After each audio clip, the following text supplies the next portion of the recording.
Bakit nandyan ka na naman?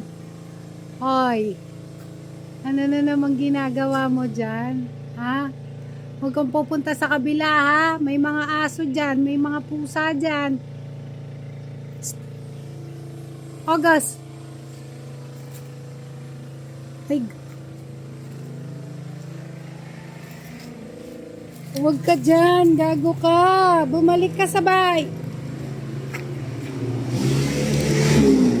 Sasabi ko lang sa'yo, huwag kang pumunta dun eh. Come here. Psst, psst, psst, psst, psst. Ming, ming. August, August. Come here. Ali. Ay, bakit naman kasi nalayas ang baby na yan?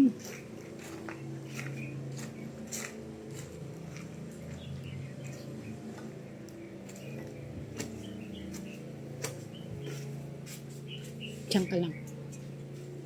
Kung pumunta dun, tanga ka. Baka patayin ka nila dun. Sa mga ugali ng kapitbahay.